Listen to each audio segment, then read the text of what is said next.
Today is Monday, September 20th, 2021. Coming up, Roland Martin Unfiltered, streaming live on the Black Star Network. Thousands of Haitian immigrants trekked from various parts of South America, ending up under a bridge in Del Rio, Texas, looking for a better life. Hundreds have already been deported back to their country by the Biden administration. Folks, what is going on the border? What about these deportations? Why is America accepting Afghan refugees but sending back Haitians? We're going to have a full breakdown and report, talking to policymakers and advocates to understand what is going on and what can be done. A Michigan teacher cuts a biracial girl's hair without her permission. Her father is suing for $1 million, claiming discrimination. We'll talk to him and their attorney. The prosecution rests in the R. Kelly trial. Now it's time for the defense to present its case. Two former white California police officers are indicted for beating a black teen. In today's Fit, Live, Win segment, are you making mistakes during your workout that prevent you from seeing results? Folks, it is time to bring the funk. I'm Roland Martin Unfiltered on the Black Star Network. Let's go. He's got it. Whatever the miss, he's on it. Whatever it is, he's got the scoop, the fact, the find. And when it breaks, he's right on time and it's rolling. Best believe he's knowing. Putting it down from sports to news to politics. With entertainment just for kicks, he's rolling. It's on go, roll, roll, y'all. It's Roland Martin, yeah. Rolling with Roland now. He's funky, he's fresh, he's real, the best, you know he's Roland Martin now.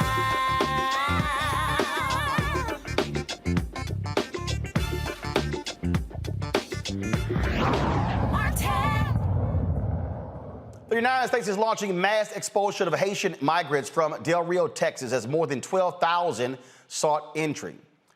DJ Secretary Alejandro Mayorkas said the department is ramping up flights to Haiti and other countries. He held a news conference today in Texas. We in DHS are securing additional transportation to accelerate the pace and increase the capacity of removal flights to Haiti and other destinations in the Western Hemisphere. We are working to increase the capacity of return flights to Haiti and other destinations. We anticipate at least 1 to 3 flights per day. The Biden administration is working with source and transit countries in the region to accept individuals who previously resided in those countries.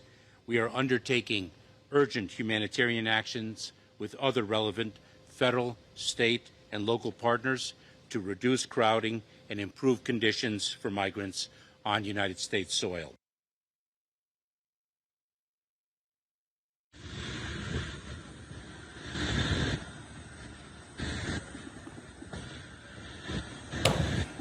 Folks, 3 flights with 145 passengers each arrived in Port-au-Prince earlier today. More flights are planned for tomorrow.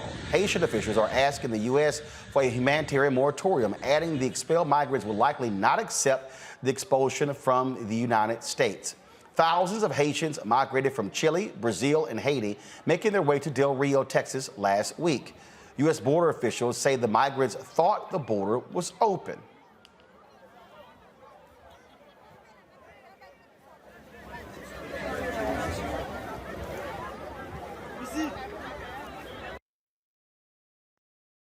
Smugglers continue to recklessly endanger lives of individuals they exploit for their own financial gain. Many of these migrants cross through remote, harsh terrain and unpredictable weather to get this far. Many likely didn't make it. The smugglers leverage misinformation to mislead people. Some of that information is focused on the TPS. Let's be clear, only those individuals living in the United States prior to July 29th are eligible for temporary protected status or TPS. No one who arrived here this past week will be eligible to get TPS. So here's the fact.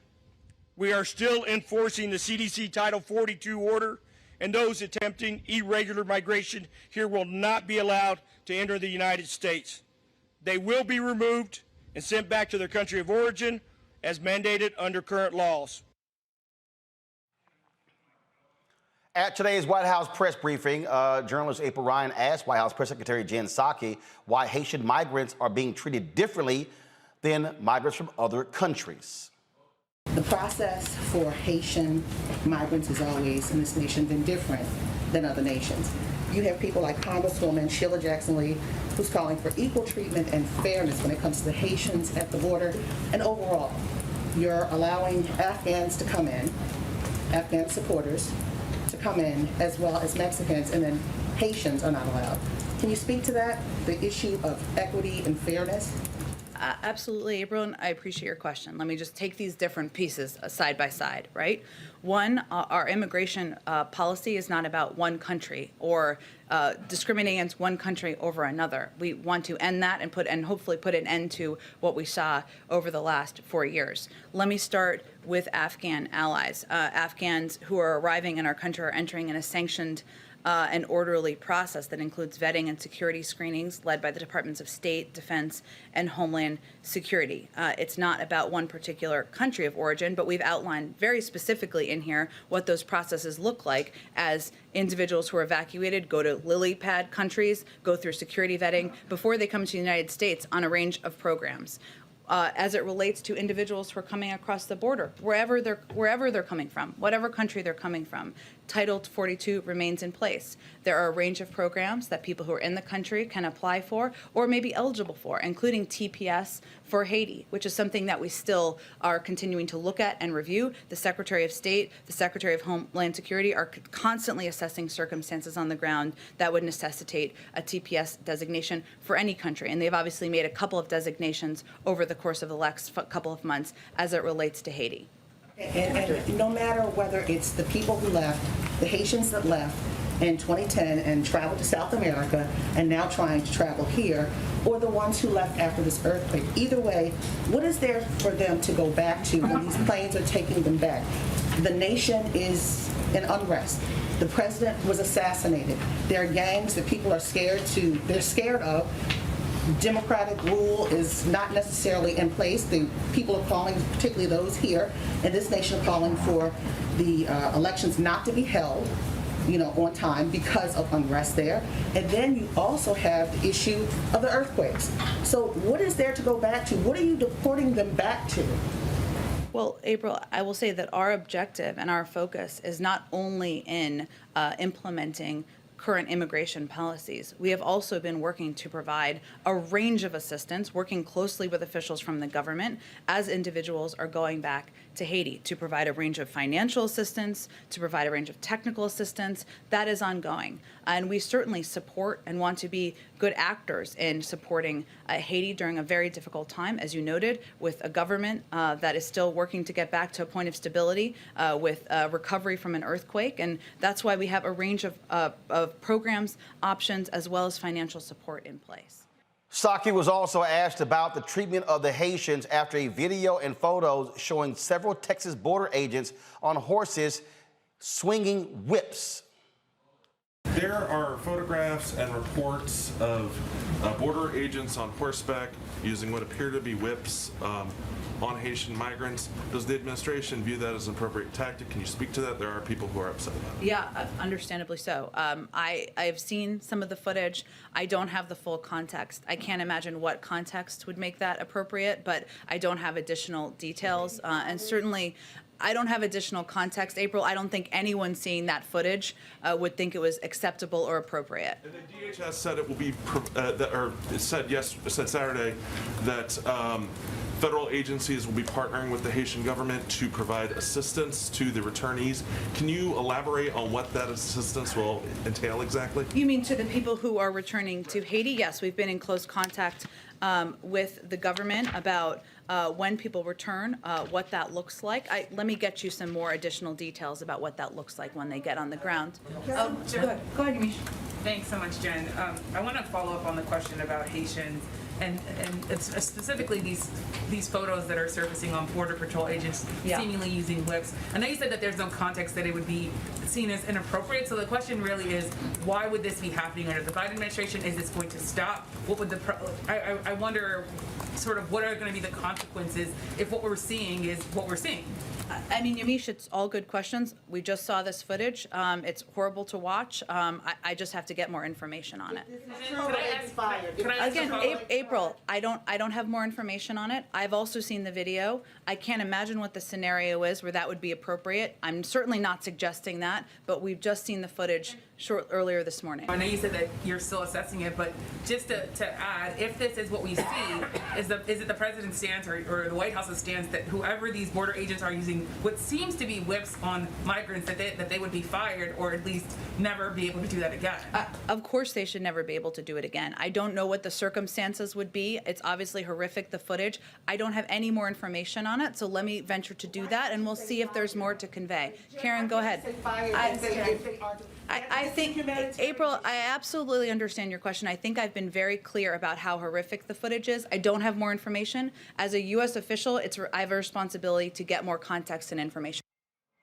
Just to know, I also emailed the White House today wanting to know specifically about the use of those whips. Have not gotten a response. We also, yesterday and today, asked the White House to send an official onto this show to explain what is going on.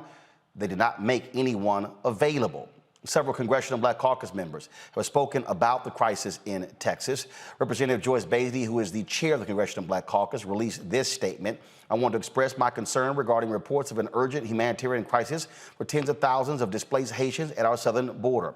I want to be clear that we are a nation of humanity and rule of law. My heart aches for the people of Haiti who are currently experiencing unimaginable political and economic upheaval. As we address the current surge of Haitian people, it is critical that we approach the situation focused on fairness and the safety of all involved. I will continue to fight to see that refugees are welcome in America, regardless of race or country of origin. I have contacted Secretary of Homeland Security Alejandro Mayorkas to request that he immediately assess the situation and ensure that humanitarian assistance, including lavatory facilities, food and water, is being provided to those being processed, especially children. I further requested that he provide a comprehensive briefing to the Congressional Black Caucus on the status of Haitian migrants and on whether alternatives exist for their relocation.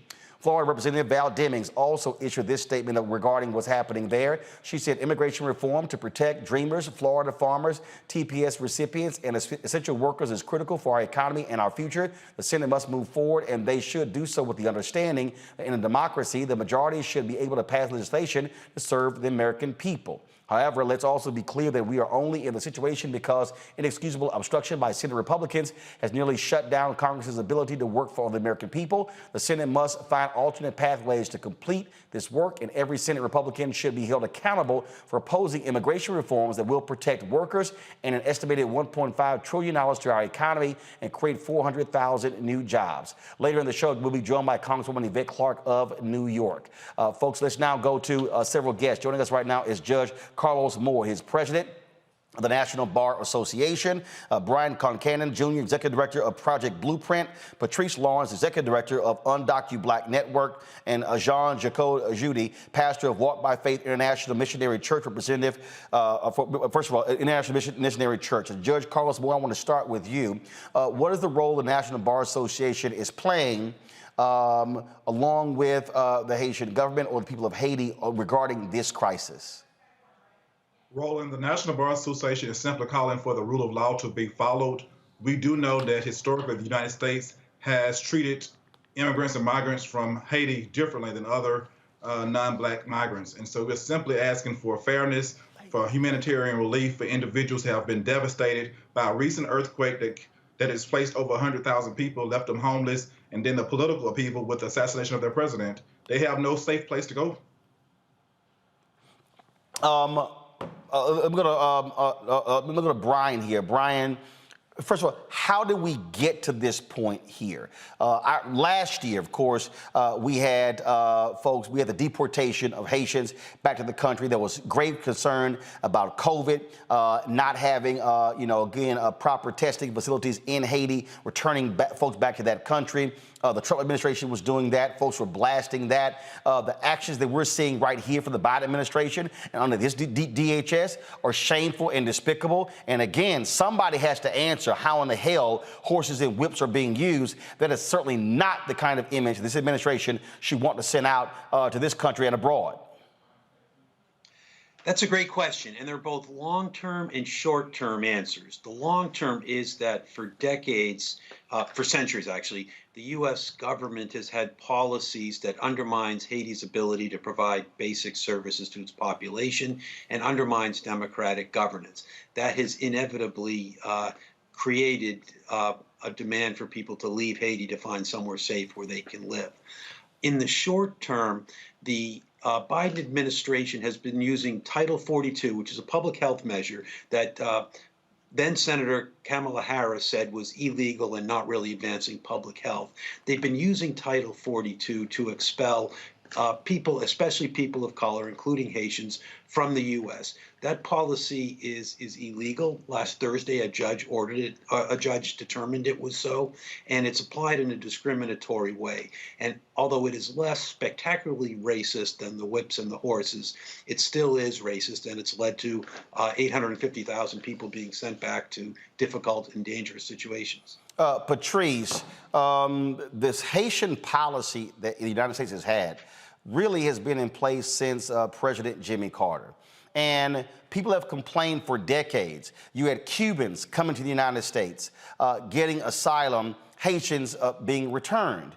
And there really has never been a good explanation as to what's the difference between Cuba and Haiti, other than Cuba is led by a communist regime.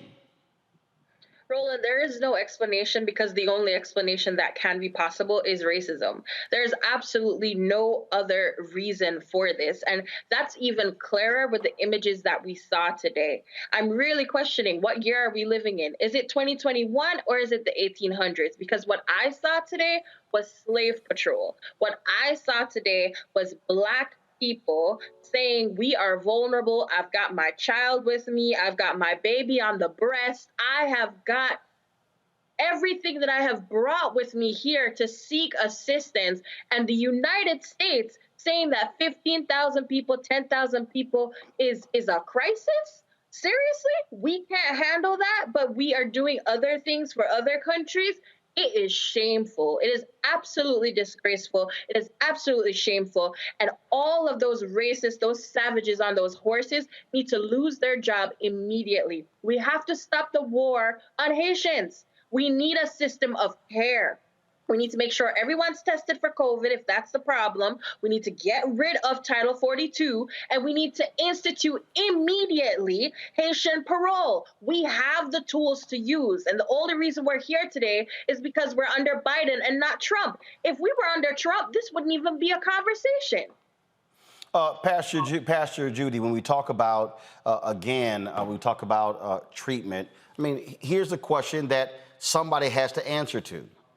And that is, how can the United States easily, without any thought, relocate thousands of Afghan refugees?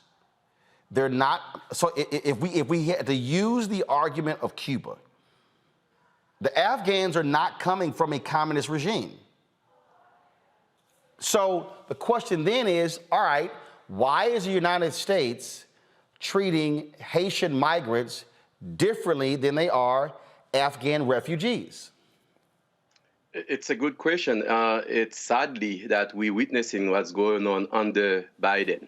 What I see that happening here in El Paso, Texas, is that the government, the current government, is let themselves being bullied by Abbott, the governor of Texas, and in that there is a knee-jerk reaction from the administration, and that reaction gonna cause more problems for the people that been already about 7,000 that I know that been already in Haiti, and Haiti is not equipped to receive them. It's creating more problems for these people that are trying to find life. If we're gonna do anything about this problem, we need to go to Panama and Colombia and Colombia to fix it there. Not when they already cross all these countries and then enter even Mexico and now the United States. The United States, like the speakers already said, understand the situation in Haiti. Haiti being ruled by bad politicians for decades. Like Brian and George Carlos was saying, it's bad governance that happening, international bad policy over decades, allowing puppets, allowing corrupt people to govern in Haiti over the last decades, and now we're doing a knee-jerk reaction to respond to this because Republicans who are already against us, against migrants, Republicans bullying, talk about it and so forth, and now the Haitian people are gonna suffer more and more. You're there in El Paso. Are you and your church members, are y'all corresponding with officials there? Are you offering any assistance? Have you actually been on the ground to assess what is going on here? Have y'all even tried to provide any sort of assistance, food, water, anything like that? So El Paso is 85% Hispanic and 3% African Americans, and then we have these 300 Haitians here in El Paso. The majority of the Haitians here in El Paso, not migrants, part of the military. I'm a retired captain from the United States Army. And the rest, it's like 60 families, Haitians, they're all military. So they cannot speak about the current situation. So I speak.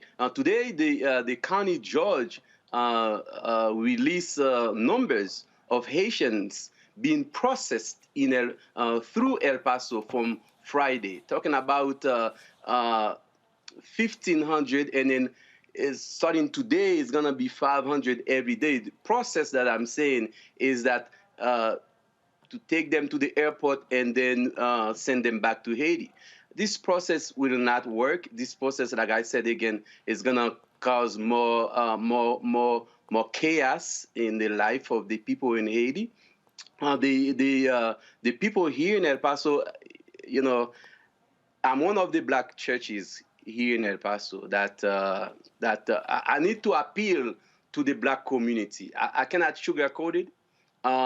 We are a minority within a minority, and the black churches here in El Paso know that they have not responded effectively to face this issue with me. Within the last 5 months, I've been receiving migrants, black migrants, black people here in El Paso. They know the stereotype in this city, and they have not come to address these issues to make sure that when a black migrant depart. So now, something very quick I'm going to explain you. When a migrant they finally get released from the so-called detention center that ICE and CBP operate here in El Paso, when they got released literally with the prison outfit and then the GPS monitoring system. And then they let them go through the airport and then to the planes just like that. That's not right. This is inhuman. This is un-American. We should never do that to people. We should never do that to them. Not because they're black.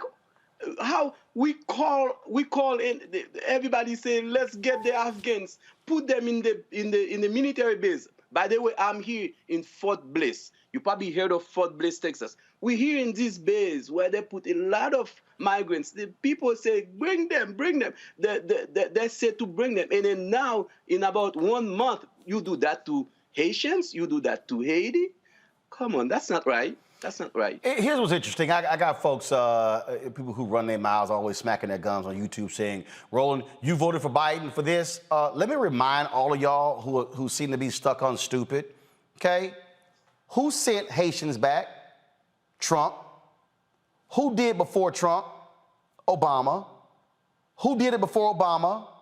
Bush. Yes. Who did it before Bush? Clinton. Who did it before Clinton? Bush. Who did it before Bush, the father? Reagan. Who did it before Reagan? Carter. So this is the point that I need people to understand. This is American policy. And that's the issue here. And we need to contend with that. Why does America have a different policy for Haitians than they have for Cubans? What exactly is the distinction for America freely accepting Afghan refugees or other refugees from around the world, but having a separate status for Haitians? So could someone answer to me, when someone is trying to seek asylum, what is the distinction that we offer in the country? Again, Carlos or Brian or Patrice or Pastor, where you're facing persecution in your country, or the various reasons that we give in this country? Anyone? So with Cuba in particular, we had the wet foot, dry foot policy for a very long time. Which Okay, just so said for the that person who don't know, what's wet foot, dry foot policy? it is exactly what it sounded like, which was that if you were Cuban and you came on a boat, you wet foot, and once you set foot on any type of American soil, dry foot, you are allowed asylum. You are allowed asylum. You can get a green card. You'll process by just the mere fact that you're Cuban. Now, Obama wound down that program, so I'm not sure where it is right now. And then for asylum, that is still an international right. But under the COVID pandemic, which of course we're still in, Trump decided to say that he could use Title 42, something that's been around for a really long time. He could use Title 42 to deny migrants at the border. And at that time, as you rightfully say, Kamala Harris, Vice President, was one of the lead people who came out talking about how inhumane that was. And yet, under Biden, they are touting that same rule. So it's as if Trump is terrible, but his policies are not. Look at these images. These images that we are seeing are preventable. America has the money, the resources. They recruited overnight 400 civilians, supposedly, to go down to the border to facilitate with deportation. Why? Because they're at war with these individuals. They're at war with Black people. Black people do not deserve our care or our compassion, and they are not trying to actually make anything better. The other thing that we're not talking about, since you care so much about COVID, wear your masks. And why aren't you giving care to people? Are you testing every single person before they get on that plane? What are you giving them when they actually get to Haiti? And are you caring about whether or not they are themselves going to get sick when they land there? They don't care. They don't care. Haiti has nothing else to offer the United States government at this time. And that's just the end of it. If Haiti had what America wanted, they would do something about it. But at this point in time, Haiti doesn't have what America wants. And so we are going to treat people as if they are dirt. Worse than dirt, worse than dogs. The dogs would have been taken better care of. We see the way Americans treat their dogs. These people are being treated worse than dogs. I'm so sorry. I'm so angry today, extremely angry today, because this should not be happening. And Mayorkas is a hypocrite. Biden is a hypocrite. And so is Kamala Harris to allow this to happen. Also, a last thing, where did they get whips from? I really want a full investigation into CBP, because this is unearthing and shedding a lot of light. Whips and horses? That's what we do? That's what we do to people who are vulnerable? Do you see any Haitians there with guns, with knives, with anything? No, you see them with the clothes on their back and the babies in their arm. Why are you whipping them? Why are you not offering care? Organizations are willing and able. They all know someone here in the United States who can sponsor them. They've got family members. This is cruelty. It's evil. Brian, go ahead. I think one answer to your question was answered by Frederick Douglass back in 1893, who was U.S. ambassador to Haiti. And he said that we were punishing Haiti because Haitians were black and they dared to be free. And I think, unfortunately, that is still the case today.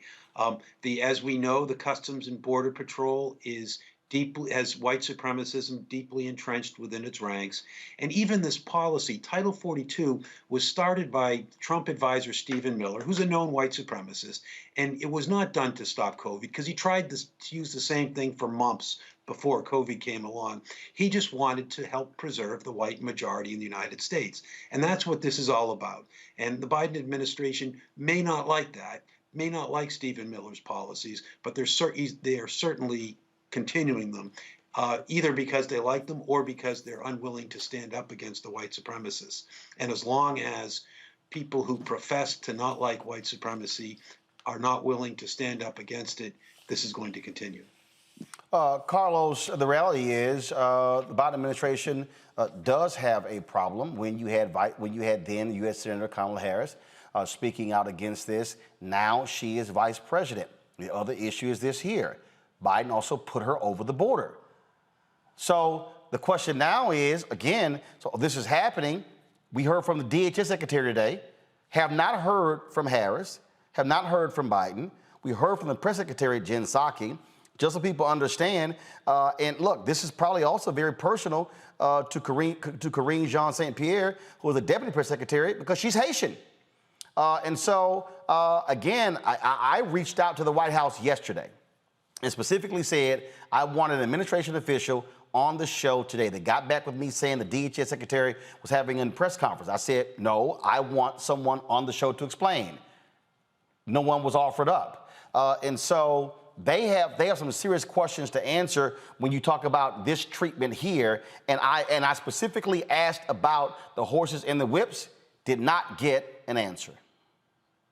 Yo, Roland, from the National Bar's perspective, the Biden administration is sending mixed signals. Just last month, the Biden administration redesignated Haiti a TPS beneficiary nation, where those Haitians already in the country do not have to be deported immediately, repatriated immediately because of the violence and political instability. And yet now you have the Biden administration allowing people to go back without the benefit of seeking asylum in this country when they get to the port of entry.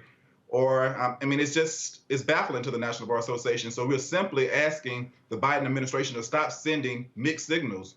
Or are you going to do right or are you going to do wrong? You can't not do both. So the question now is what happens next? Because not only that, you also had conflicting statements coming out of Haiti, where some were saying we'll welcome them. Others like, hold up, it's a moratorium. So the other question is this here, what exactly is the Haitian government officially saying with regards to this crisis? Pastor Judy, can you answer that? One thing that we have not received any response yet, one question we ask, because the president of Haiti just got assassinated about a month and a half. Normally, for deportations to take place, the head of state, like a president, elected official, supposed to be the one signing, accepting those Haitians. Now, of course, there's so many corrupt officials in Haiti right now working with the U.S. embassy that probably work some deals. Questions need to be answered about how do they accept those migrants, those Haitians. There's some Haitians that left Haiti after the earthquake. They already settled in many places.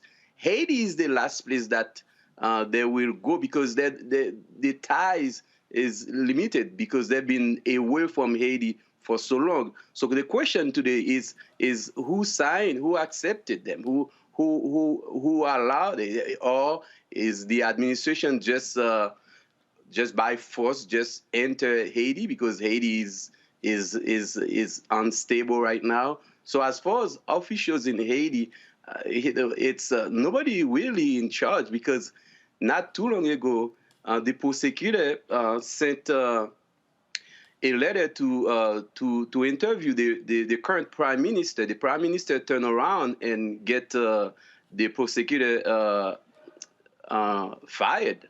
So, I mean, the things that we need to talk about also is that who is in charge in Haiti, and who does the administration work with in Haiti to do things. From a Haitian perspective, it's some shady thing is happening right now, and these people, they need to come to your show and to respond to those hard questions. How did that happen? How do we treat Haitians like that? Like you were talking about the question about Cuba and Haiti. You know, I came here in the United States in 1994 based on asylum. My asylum application from Haiti was granted because when I was in Haiti, I was working in Radio Classique in Haiti. So there was, nowadays, when the Haitian, even though they have credible fear of persecution, torture, and death, they say that, oh, it's all economical because they don't have anybody that talk on their behalf. Cuba have a lot of people talking on their behalf. Now I'm appealing to the African American community to start helping us, to start helping this country in the Caribbean that's been so long been mistreated, abused by the U.S. and by their own. Well, in fact, on that particular question, I mean, I raised this question a couple of months ago, and I said, in terms of, look, there's a very strong Cuban-American alliance, groups that are in this country, especially in Miami-Dade. And everyone keeps telling me that you have these very strong Haitian-American organizations. Okay, the question is, where are they? You know, who right now is doing the lobbying? Who is doing the pushing on this administration? Who is reaching out to black media? Who's doing that? I mean, do any of you know, how are they being organized to do this? I reached out to a couple of folks, and they were like, hey, call this state official in New York, call this person here. And so, Patrice, what is happening there? Are they marshaling the forces to be able to drive this? Or are they going to be on black radio? They're going to be sitting here, even planning impromptu protests outside of the White House or anywhere in D.C. What is happening there? Yeah, absolutely. So I'm here because I come from an organization that it has Haitians, that we are undocumented black people all across the country. So that's the first part of it. There are other people that I know that are on the border right now. I know Haitian Bridge Alliance, Gerline Joseph, she may have been on your show before, and she is currently in Del Rio. She's been there since last week. She's monitoring what's going on. We are present. We are there. When it comes on to protests and stuff, I'll tell you from my experience even, and I've had a few protests in the Capitol. I'm here in Washington, D.C. When we have protests, do you know how they greet us? They greet us with dogs. They greet us with dogs going in and out of who we are, whether or not we have Congress people present. The way that they treat us is so bad. So bad. So, of course, we'll continue to do that. We'll continue to rally. We'll continue to do all the things. But we just finished that fight, actually, for Haitian TPS. And when that was granted, Secretary Mayorkas came to Miami, and I was there in Miami, and he said, oh, I love the Haitian people. I'm going to help the Haitian people. I'm so sorry it took me so long to designate TPS. And yet, a month after the designation has been extended, this is where we are. It doesn't make sense. You know why it doesn't make sense? Because it is not being done for humanitarian reasons. It's all politics. It's all politics. And so they're going to listen to who they want to listen to. Extremists, the Republicans, the favor that Biden is supposedly trying to curry for whatever reason, and others who are scared of the situation and scared of black people. Plain, straight, and simple. But we'll continue to use our power. Why doesn't the mainstream media have us? Oh, well, right? well, I can tell you that that's a real easy answer. because, look, you barely got African-American issues covered. You damn sure not going to have Haitians. But what you also have is you have folks who are much more willing to cover what happens with Cuban Americans than what happens with Haitian Americans. Brian, you, of course, you founded the Institute for Justice and Democracy in Haiti, was that executive director for 15 years. Unpack this, please. Unpack this for me. In terms of, you have, obviously, you got CBC members who are very much involved. Who are the white congressional or U.S. Senate allies for Haiti? There's been some, and it's growing. One thing that was really exciting to of us, among the disappointment that we had this spring with the Biden administration, was the fact that the House Foreign Affairs Committee has been taking a very strong stance against our administration's support for a brutal regime in Haiti. That was led by Gregory Meeks, obviously a CBC member. But one of the exciting things was almost every member of his committee, both black and white and Hispanics and others, were supportive of that. Mostly Haiti work has been led by the CBC, traditionally John Conyers for a long time, Maxine Waters, Barbara Lee, lots of CBC stalwarts. But definitely less so by the members of the white Congressional Congress. On the Senate side, Senator Ed Markey has been stepping up for Haiti in the past. But obviously, you need a lot more. You need people willing to stand up against the Democratic administration. I mean, there's much more willingness to stand up for the Trump administration for calling Haiti a shithole country than it was for standing up against the Biden administration for treating Haitians the way we're seeing on television. Well, today. here's what I mean by that. You take Florida Senator Marco Rubio. That's a huge Haitian American contingent there in Haiti. He said nothing. I'm about to send a tweet out right now. He said nothing. I'm on his Twitter feed right now. He said nothing about what's happening with the Haitians there. Yeah. And I think that's been the position of most members of Congress, Republican or Democrat. They're not speaking up. And again, I mean, I don't think I have to add to what everybody else has been saying. There's no way of making the distinction other than on the basis of skin color. Carlos, what's next? What's next? We hope to get down to the border as president of the National Bar, the black lawyers and judges in this country, and see for ourselves what's going on and assist with the Haitian Bridge Alliance to offer humanitarian assistance, offer legal assistance, pro bono assistance to those individuals. They are entitled to a court hearing. They are being immediately expelled from this country without benefit of petitioning the country of the government for asylum. And that is wrong. We want the rule of law to rule the day, to carry the day, and we will fight and not sit silent until justice and the rule of law prevails in this country. Pastor Judy, for you, what should happen next? I think what next is that there's a bigger awareness that just been brought to the attention of the American people and to the black community, is that what you see under the bridge in Del Rio, Texas, it doesn't happen there.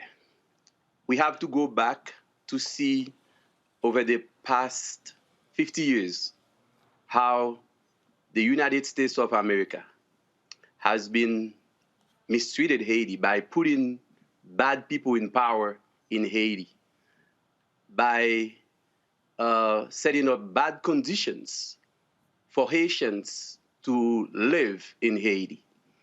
What we see that happen under the bridge is the eye-opener that we should never abandon this place. What took place under the bridge when we see people being mistreated, people having makeshift environmental protection, it's giving us a bigger picture as a whole that we need to do something positive.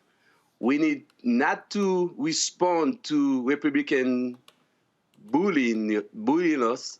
We need to continue forward. Like things that took place in the past, actually for Haiti, the Congressional Black Caucus being in the forefront.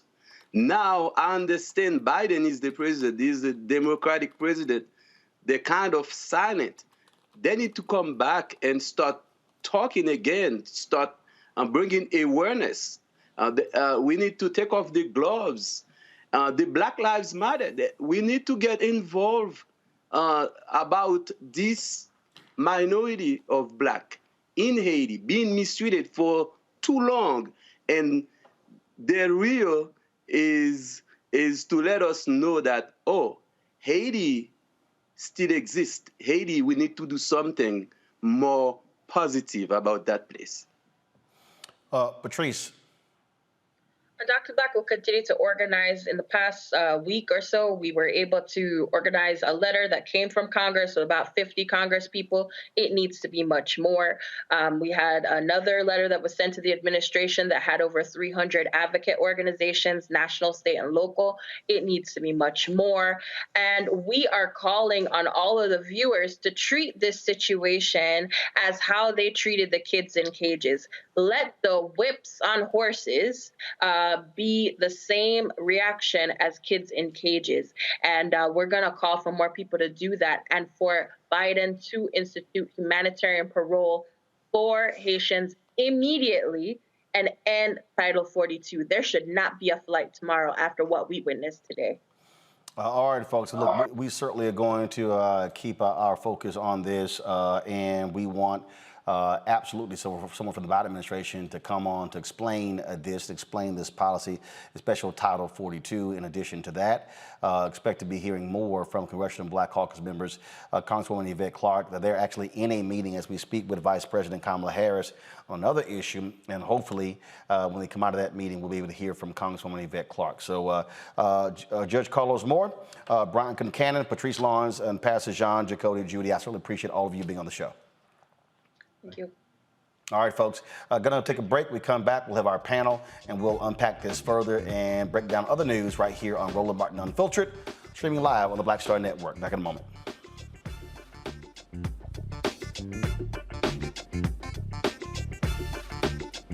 I believe that people our age have lost the ability to focus the discipline on the art of organizing. The challenges, there's so many of them and they're complex. And we need to be moving to address them. But I'm able to say, watch out, Tiffany. I know this road. That is so freaking dope.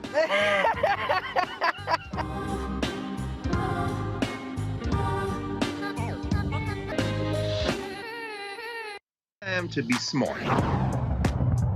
Roland Martin's doing this every day. Oh, no punches! Thank you, Roland Martin, for always giving voice to the issues. Look for Roland Martin in the whirlwind, to quote Marcus Garvey again. The video looks phenomenal, so I'm really excited to see it on my big screen. Support this man, Black Media. He makes sure that our stories are told. See, there's a difference between Black Star Network and Black-owned media and something like CNN. I got to defer to the brilliance of Dr. Carr and to the brilliance of the Black Star Network. I am rolling with Roland all the way. Honored to be on a show that you own. A Black man owns the show. Folks, Black Star Network is here. I'm real revolutionary right now. Roland was amazing on there. Stay black. I love y'all. I can't commend you enough about this platform that you've created for us to be able to share who we are, what we're doing in the world, and the impact that we're having. Let's be smart. Bring your eyeballs home. You can't be Black-owned media and be scared. You dig?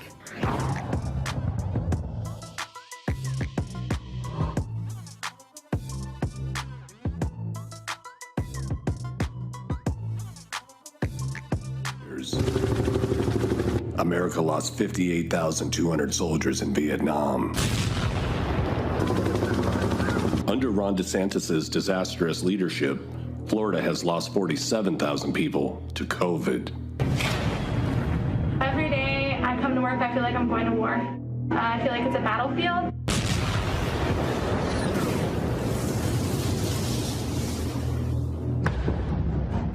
Governor Ron DeSantis has been downplaying the severity of COVID in Florida. I mean, it may go up a little, but it is not surging. Just like the Secretary of Defense and generals did in Vietnam. We will prevail in Vietnam over the communist aggressor. Now they're accusing you of creating, quote, an artificial decline in deaths and misleading the public about the surge coming to an end. What is your take on all this? So first of all, it's just a totally false partisan narrative. Comments on civilian casualties have been used in the United States for political purposes and have been greatly exaggerated. There's been a lot of misinformation. Soon, Florida will surpass the number of Americans dead in Vietnam. The fact is, we're no longer in a state of emergency. ICUs, most cases are just overflowing at this point. Governor Ron DeSantis has said that hospitals have it under control. ICU nurses are at their breaking point. In my whole nursing career, I've never seen anything like it. The war in Vietnam is going well, and we will succeed. Robert McNamara, Secretary of Defense. 40 to 50 ambulances in the county have to wait an hour or more to offload their patients because there aren't enough beds. 1,200 dead of COVID yesterday in Florida. That's not the total for a week or a month, but one single day. More people are dying now than ever before during the pandemic. So you're going to give a speech, or are you going to ask a question? Refrigerated trailers are in place at several hospitals to expand hospital morgue capacity. Ron DeSantis' disastrous leadership has turned Florida into its own Vietnam. Yet we were wrong. I believe we were terribly wrong.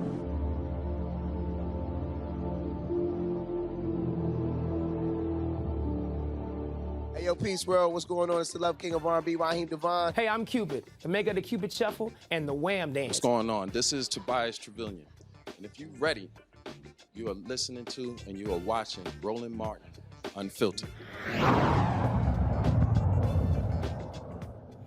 Folks, this is a drone video from the folks at The Insider that gives you a sense of how expansive and how major this issue is, where you have upwards of 12,000 Haitian migrants there on the border. So check this out.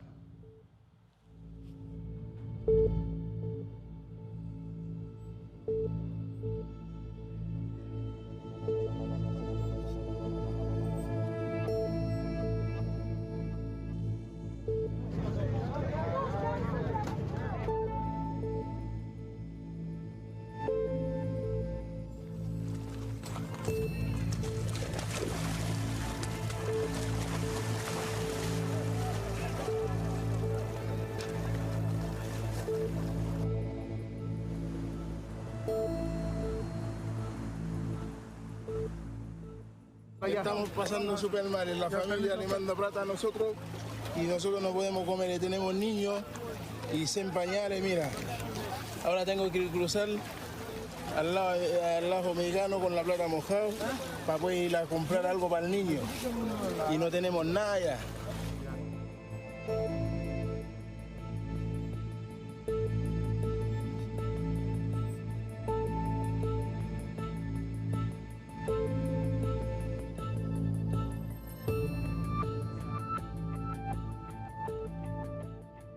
Se eu deportado agora, eu vou morrer. Haiti não tem segurança.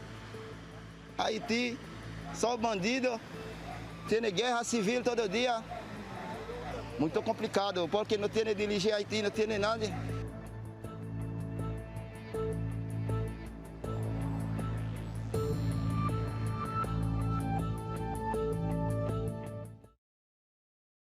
Again, is quite devastating there. Let's bring in my panel right now. Caleb Bethea, Communications Strategist, Johan LeBlanc, National Security and Foreign Affairs Analyst, Dr. Omokongo Dibinga, Professorial Lecturer, School of International Service, American University. Glad to have all of you here.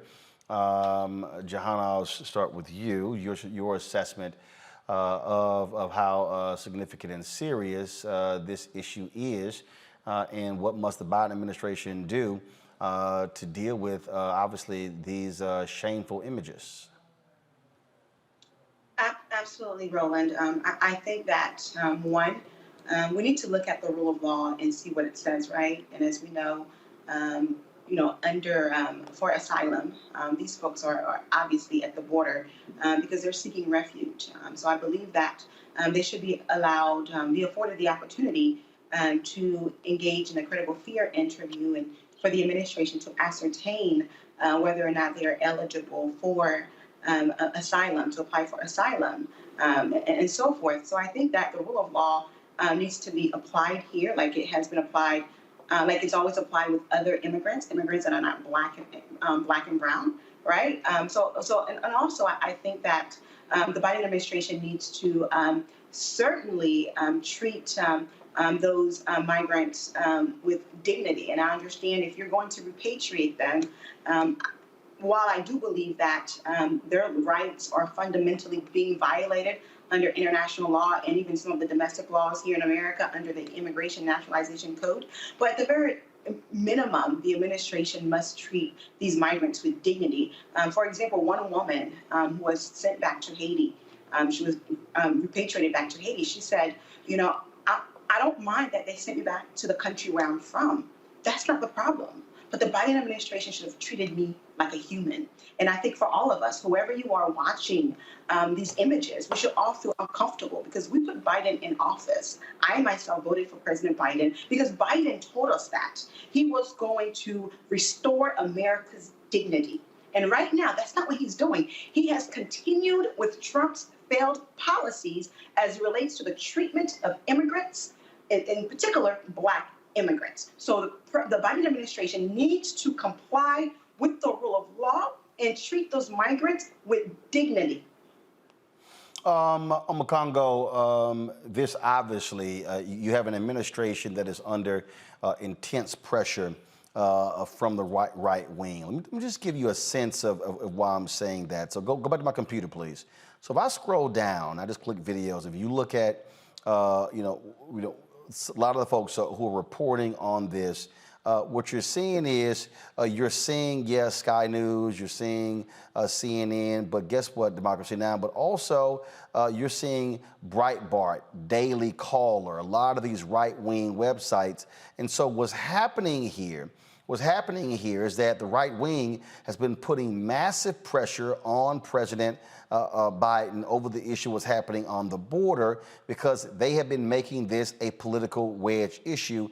And so there's even, you see this, just so y'all understand what's going on here, I'm going to play this. I'm not going to play a lot of it, but here you got Senator Ted Cruz, Cuban immigrant, okay, dropping this video that Breitbart pushed out.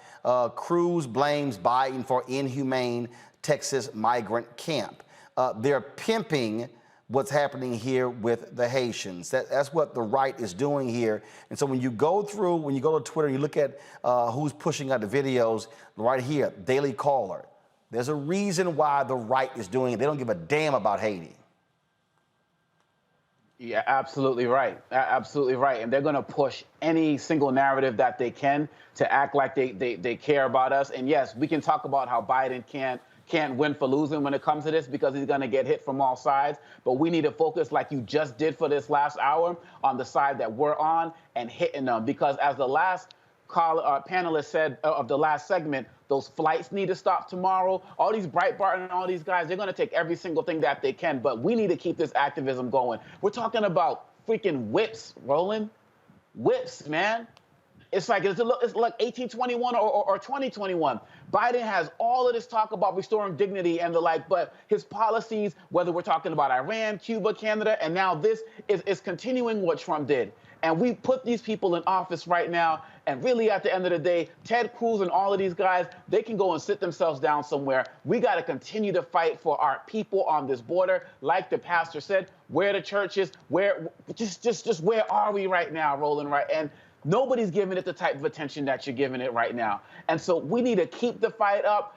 Biden, Harris, who's supposed to be on the border handling this stuff, these are our people, man, and they're being treated like animals. I've never seen this on the border, whether we're talking about the kids in cages, whether we're talking about Cuba, whether we're talking about Mexico, none of this. And you're sending people back. One story, you're sending these guys back to Haiti, and I appreciate what our sister was saying about didn't mind being sent home, but we also have people who do mind being sent home. One brother said he was 12 the last time he was in Cuba 10 years ago. And he's like, they just dropped me off, and I don't know where I'm going to sleep tonight. You put them on a plane, don't tell them where they're going, and you put them, as the pastor was saying, still in their detention garb. This is not the United States of America. This is the United States of inhumanity, and we cannot stand for this. Kelly, when we look at what's happening. You heard the pastor there. You heard the man even in that video who says, yo, we don't know who the hell is in control in Haiti. It is a country that is rudderless when it comes to leadership. You have the investigation, the assassination of the president. You have folks saying that the prime minister was involved. I mean, you have all sorts of different things there. And so you heard that man say it's civil war. It's thugs and gangs being in control. Folks are afraid of their lives. It's utter chaos. It is utter chaos. But what's even more chaotic to me is the fact, well, not even chaotic, but it's just incredibly hypocritical of the United States to be treating Haitians this way. But like I've said on your program before, I don't even know if the United States can truly help Haiti the way it needs to be helped, because they don't truly understand freedom. Haiti is free. We are not, because we still treat our own citizens as though there is a caste system here. We still treat Black people like second-class citizens here. So the treatment of Haitians and other minorities at the border, other nationalities at the border, isn't surprising to me, but it is incredibly disappointing, especially when we see literally a flashback to 1821, such as our previous panelist said, with the horses and the whips. And for me, it just does not compute how we still have this performative allyship when it comes to minorities and Black people. America cannot afford to do any more performative allyship. We cannot afford to do any more just surface level humanitarian help. You being there with cameras is not helping the issue. I saw on CNN today, they had a live footage of people bathing in some type of body of water. I couldn't tell if it was a river or not, but it was uncensored. And by that, I mean, there was literally a naked, tender-age child on CNN without censored. So for me, going back to the fact that they are not treating these people with dignity, and how we are not treating Haitians the way we would treat the Afghans that we literally just risked 12 American lives to get over here, and even more so. The fact that we are taking away their dignity and compromising our integrity as the United States is just appalling to me. So again, we cannot afford any more performative allyship. We cannot afford to keep going like this. It is clear that those men on horses had that equipment for a while. It said the United States on it. They're backed by the United States. So the shocking fact is that it was a picture, not the fact that it's happening. So the Biden administration, this is on you. Yeah, I mean, look, the reality is, you can't say Trump, Republicans. No, Biden, Harris, they are now in control. They control the levers of government. And so the buck stops with them. And you saw in that news conference how April Ryan was pressing Press Secretary Jen Psaki, who was not happy at all with how aggressive she was doing so. But these things have to be answered because what we're seeing is dead wrong. And again, I'm going to go back to what I keep saying over and over and over again, and that is there has to be a reckoning as to why there's a separate policy in the United States for how Haitians are treated compared to Cuban Americans and others. The reality is this: if there were 12,000 Cubans trying to make their way into the country, they would not be boarded on planes and flown back to Cuba. Simple as that. Simple as that. So that absolutely must be dealt with. All right, folks, I got to go to a break. Johan LeBlanc, we certainly appreciate it. Thanks a lot. When we come back, folks, we'll talk more on Roland Martin Unfiltered on the Black Star Network.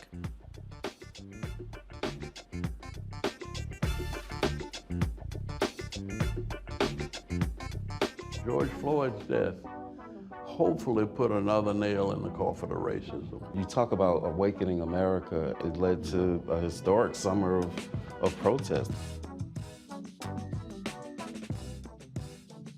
I hope our younger generation don't ever forget that nonviolence is soul force. Priceless.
Time to be smart.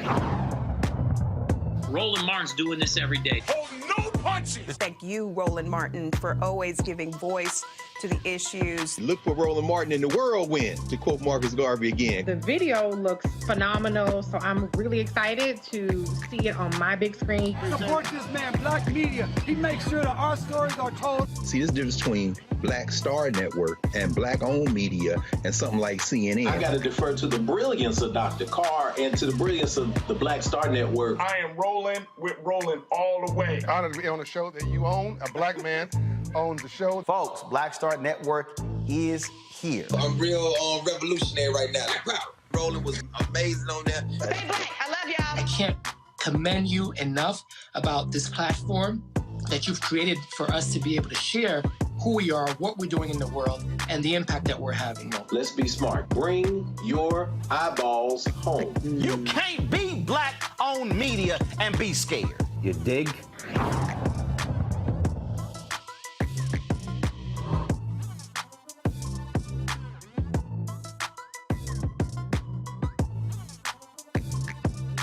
I'm Bishop TDJ. Hi, y'all doing? It's your favorite funny girl, Amanda Seals. Hi, I'm Anthony Brown from Anthony Brown and Group Therapy. What up, Lana Well, and you are watching Roland Martin Unfiltered.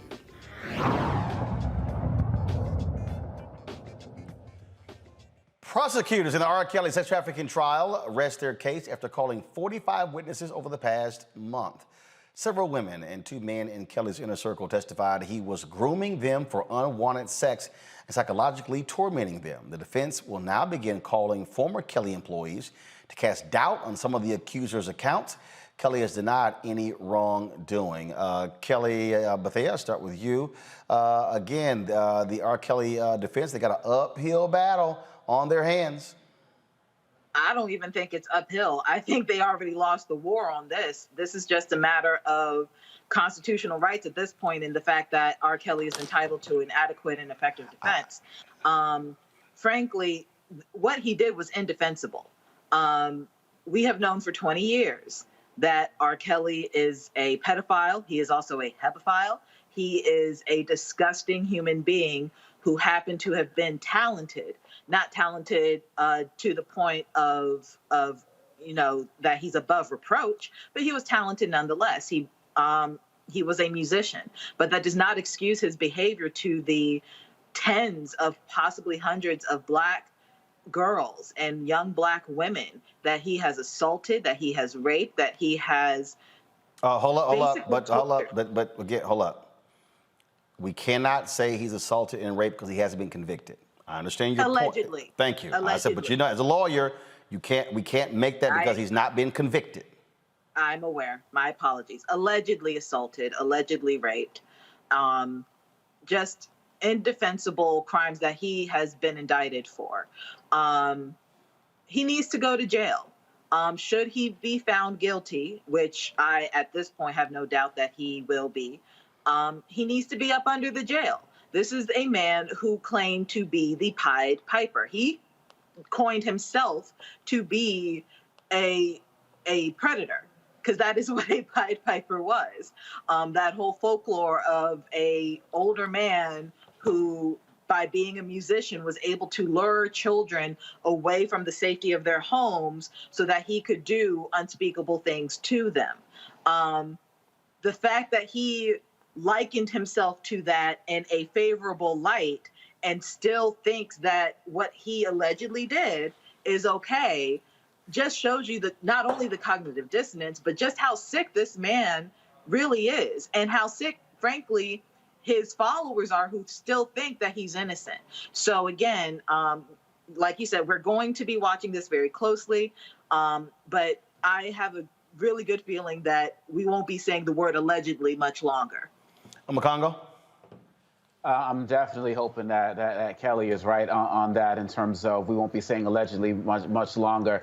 And I really hope that after this trial is complete, that many of his accomplices will also be brought up on trial, because they engaged in trafficking of children. Last week, you talked about how somebody walked in on him when he was performing oral sex on Aaliyah. I mean, these are things that people knew, and these are things that people saw. The man used to sit outside of high schools looking for girls, and people enabled that. I think it's really important also that we're making sure that these victims are getting the alleged victims are getting the support that they need as well. Because we all see when people who might be celebrities like a Lupita Nyong'o or people like that come out and condemn people like a Harvey Weinstein for what they did, and they get attacked online and social media. These younger children, they don't have that type of defense. And so if people are knowing who they are, I wouldn't be surprised if people who are still part of R. Kelly's team are engaging in some form of bullying and those types of behavior as well. So we have to make sure that we're doing the work to uplift them as well, because they need the support for their coverage. They were doing this before Me Too ever popped off, right? And so really at the end of the day, we have to make sure we're supporting our young black girls who are now young black women now, and probably a little bit older black women now. And we have to make sure that his entourage and everybody who's involved in this trafficking ring gets punished to this most severe extent of the law if they are found to be guilty.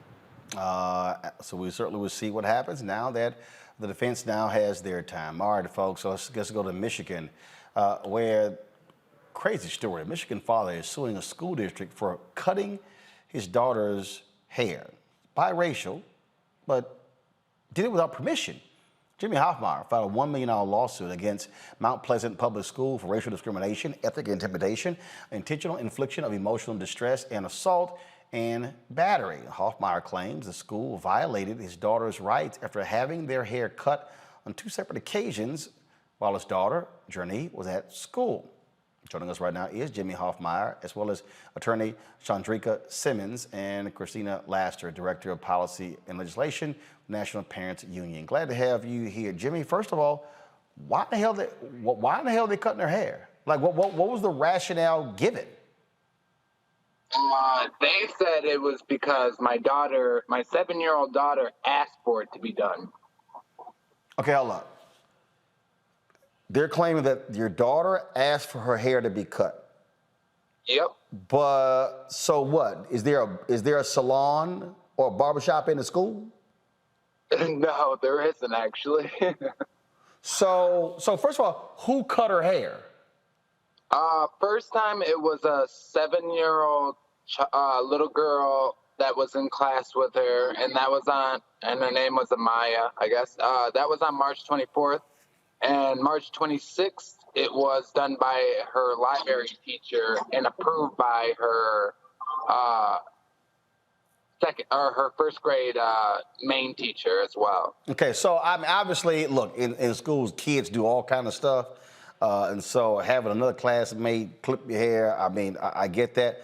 But a teacher actually went ahead and at no point did that teacher say, sorry, Journey, I can't cut your hair. You're going to have to actually talk to your parents? And no one talked to you? She actually addressed my daughter, actually. And, yeah, I'd never got an email, a call. I had to call them to figure out what happened to my daughter's hair. Chandrika, explain this, because does the district actually have a policy? No. Go the ahead. district does not have a policy of educators turning into barbers and cosmetologists for the day. So this library teacher gets permission. Who the hell gave him permission? No one gave them permission. And from the evidence that we've gathered from them thus far, they have every mechanism in place to be able to contact a parent regarding any underlying issue that they may have regarding a student. And in this case, they chose not to contact Mr. Hoffmeyer and to just unilaterally decide that this was best for his daughter. Even though Mr. Hoffmeyer had already taken his daughter to a hair salon after the child on the bus cut her hair to shape it up and make it look presentable, they cut this child hair after she had visited at a hair salon.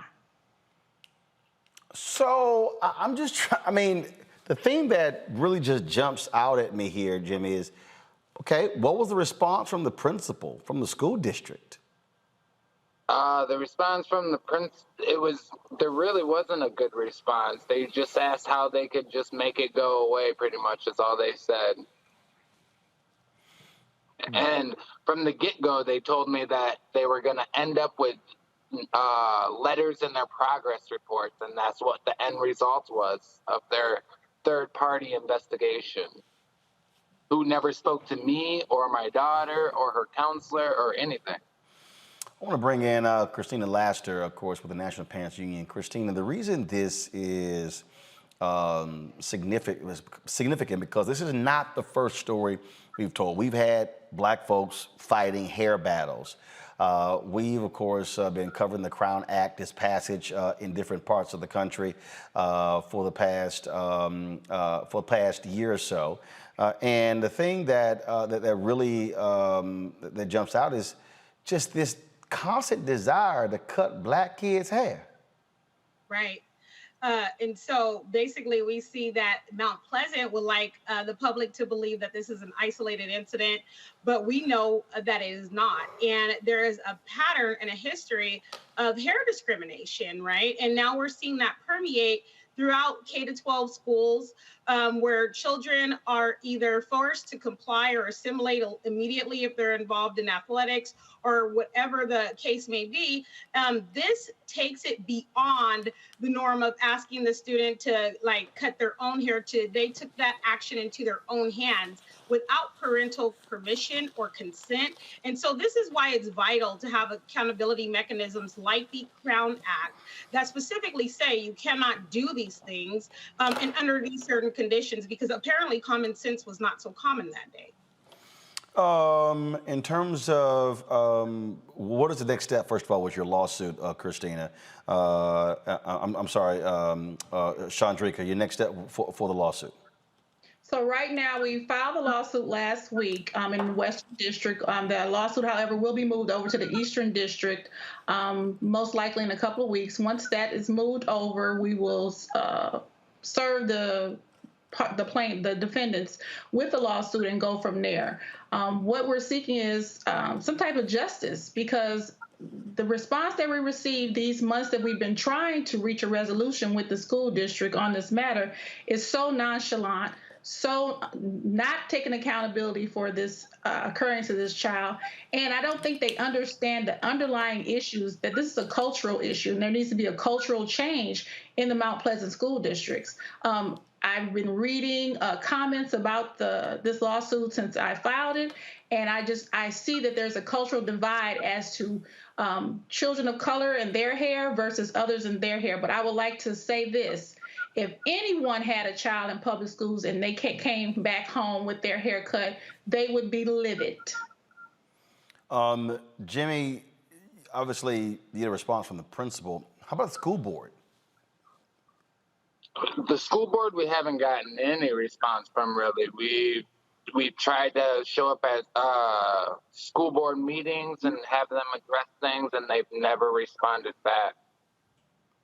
Wow, well, that is certainly very strange there, and I must say, Christina, we keep seeing this, and for a long time you had black parents who, played the get along game. Now you got people who are saying absolutely not, especially since you have more African Americans who are wearing natural hairstyles and are fighting a lot of these dress code policies that frankly discriminate against black folks. Right. And what we do know is that we can't legislate hard changes, but we can legislate justice, right? This is the importance of having the Crown Act in places for accountability, because as you heard from Jimmy Hoffmeyer, we tried to use the proper protocols and procedures to address the school and the school board and ask for them to hold themselves accountable, but they were unable to do so. And so as the public may see it as, oh, just a ploy to, try to raise suit and get money, that is not the situation. We actually went through the proper procedures and channels to try to get them to hold themselves accountable. But what we realized is that they were not willing to do so. And so now we will pursue justice in the court and remedy in the court. And that is just basically what I admonish all parents to do in situations like this. Don't just leave it in the hands of people that aren't willing to hold themselves accountable. Pursue justice by every means. All right, then. Jimmy Hoffmeyer, Chandrika Simmons, and Christina Laster. I certainly appreciate it. Thanks a lot. Let us know what happens with this case. Thank you. Will do. Thank you very much. Omokongo, I want to start with you. Again, this is a constant attack on blackness. This is why the Crown Act should be federal law. There have been different states and counties that have actually passed it, but it actually should be a federal law that deals with hair discrimination. It absolutely has to be. And I'm glad you asked the question about the school board, because this is actually connected. I'm thinking of a story from the York Central School Board in Pennsylvania where they've banned a whole bunch of books in, this whole critical race theory faux argument. And they're banning books like about Rosa Parks and so on and so forth. But, they're just banning books with brown people in them. And one of the books was Hair Love, right? A book that was widely celebrated for showing the beauty of young black children's hair. And so when people think that these are isolated incidents, this is systematic. I'm thinking about that wrestler who had his hair cut and still went out there and won the match. We need the Crown Act to be federal, and all of the parents out there. And for these teachers and these librarians and whoever who feel like they can just have the right to have access to our bodies in any way, shape, or form like this, I'm glad that there's national attention to this, because that father deserves better. That child deserves better. And so the Crown Act needs to be the case. It needs to be federal. But we also need to realize that this is also connected with everything that's going on in these school boards against, quote unquote, critical race theory being taught in schools. This is part of that whole movement that these guys are after, and we have to continue to fight it. Kelly, again, whether it's that wrestler, where they told him, look, I'll cut your hair, are you going to get disqualified? Whether it's the case for the brother in Texas who was say you can't graduate because of your hair violates the Texas dress code. It's just nonsense. All of it's nonsense. And you see how my hair is today. Like, I have come across some discrimination regarding my hair myself, and it always irked my soul, considering how my hair had absolutely nothing to do with my intelligence. It had absolutely nothing to do with my skill set in that job or that meeting or that, that event. My hair is my hair, and it should never have to be a political statement, just being yourself. So I personally commend the father in this situation, because he is a lot calmer than I could ever be. But granted, this happened back in March, so maybe the acute anger has subsided.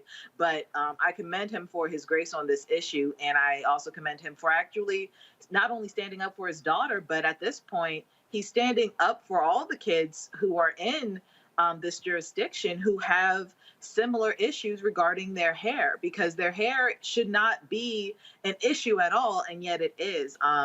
I had questions regarding the status of the Crown Act in Michigan.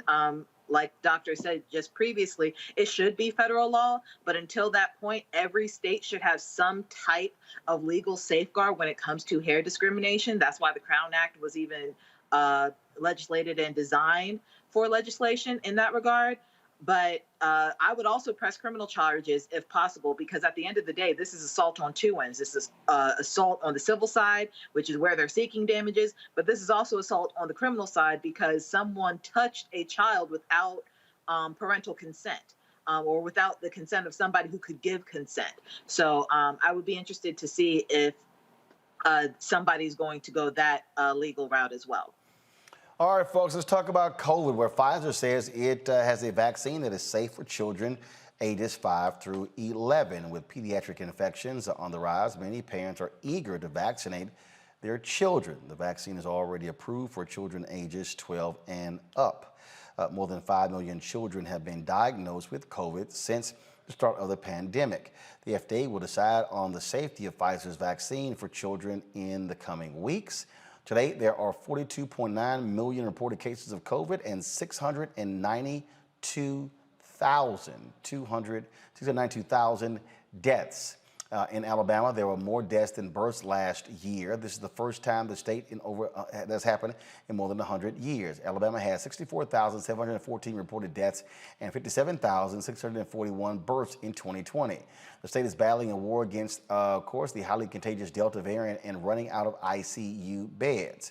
Of course, they've had 770,000 reported cases there as well, and 30,210 relate COVID deaths. Not only that, though, the thing that's also that has to be dealt here is that a CDC study finds that the Moderna vaccine is best at preventing COVID-19 hospitalizations. And so that's one of the issues there as well. And so now, all of the FDA says all of the COVID-19 vaccines work well at protecting against COVID hospitalization, but Moderna is better. And so what we're dealing with now here, Omokongo, is, again, what do we do? How do we deal with children who are being impacted?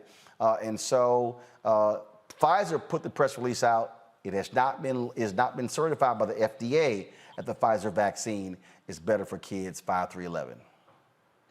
Yeah, and for a lot of parents, it's such welcome news. Another milestone today is that we've passed the number of people who've actually died during the flu of 1918 as it relates to the COVID pandemic today. So it is getting worse. You talk about Alabama on track to do that again this year. And you look at New York, you know, where a lot of students who came into the school year came in already testing. They already had COVID going in, and the school has already shut down. We need this, man. We need this out there. Parents are, you know, I got 3 kids, and, you know, my youngest is 6 years old. And so this is something that's on my mind on a regular basis as well. And really, quite honestly, at the end of the day, it's really sad when you see that a lot of what's happening is because governors are just not taking action. They're blocking things like mask mandates and the like. And we have preventable deaths right now. And you talk about the number of children who are getting COVID going up. And I don't know what's going to go into the fall, man. We got another holidays coming up with Thanksgiving and Christmas coming up. So people and Kwanzaa and everything. So I don't know if we're going to have more surges, but our kids need a level of protection, particularly when our political so-called leaders are not going to fight to protect them and do whatever they can to score political points. So I'm happy for this news today. And again, it's safety. Parents want their kids to be safe. Bottom line is those who are under 12, best bet they got is to keep washing their hands, have safe distance, and to wear those masks, Kelly. But the problem is you got these Republican governors who are fighting mask mandates in schools.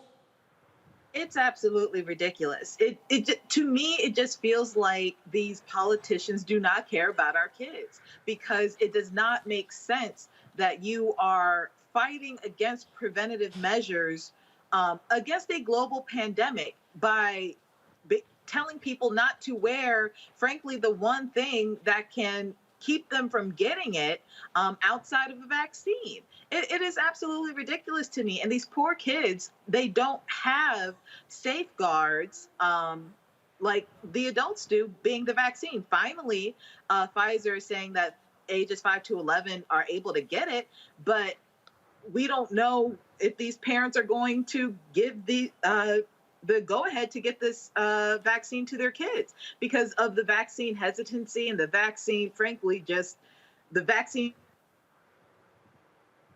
point.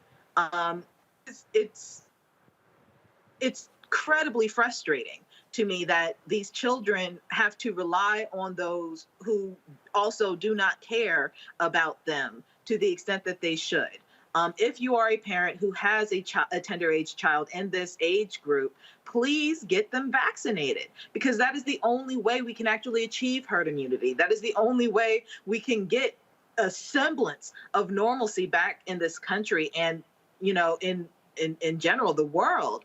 But getting a vaccine, just one more vaccine outside of the other immunizations that your child probably already has to be in public school, you know, just get them vaccinated. Just get them vaccinated. Well, you still got a lot of folks who say disagree with that, but you know what? You got folks who are still impacted, such as comedian Chris Rock. He says he has COVID-19. He also was vaccinated, but in a tweet he stated, "Hey guys, I just found out I have COVID. Trust me, you don't want this.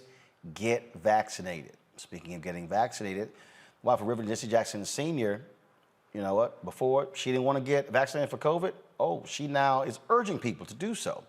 After she was diagnosed with a severe case of COVID, she, of course, is out of the hospital, Reverend Jackson. He still is at a rehab facility undergoing treatment for his Parkinson's disease and his issue as well. So it's always, again, she was, now, here's what's interesting. Before they said that Jacqueline Jackson didn't get the vaccine shot because of a pre-existing condition, but now she's endorsing it.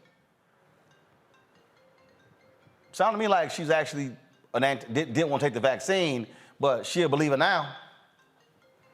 Yeah, I find it very interesting to hear about that as well, because I was wondering, and I'm wondering now, she's still telling people to get it, but still won't do it herself because it's more of a public relations thing. I don't know if she said she's going to get it once she recuperates. I mean, I definitely hope that she does.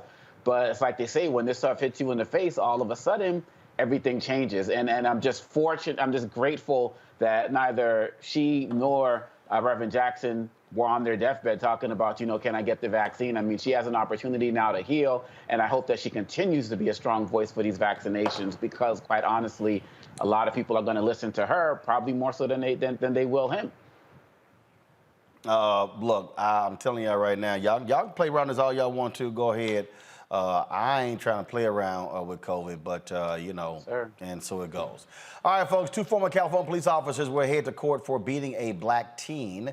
Michael Stiles and Omar Villapueda are facing felony assault by a public officer and assault with force likely to cause great bodily harm charges after the brutal beating of Devin Carter during a December 30th, 2020 traffic stop. Now, here's the deal, folks. Watch this video. Boy, it's crazy. Take your seatbelt off. Take your fucking seatbelt off. Okay. I'm down. I'm not mother. I'm not resisting. Ow. Get off. I'm not resisting. I'm not resisting. Yeah, you are. Give him your hand. Give him your hand. Give him your fucking hand. Give him your hand. Give me your fucking hand.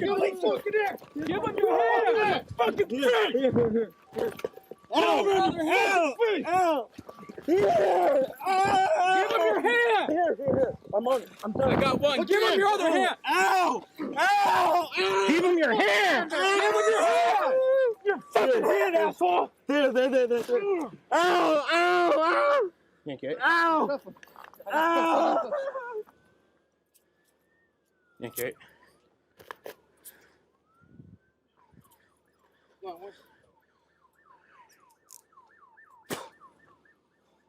Ow!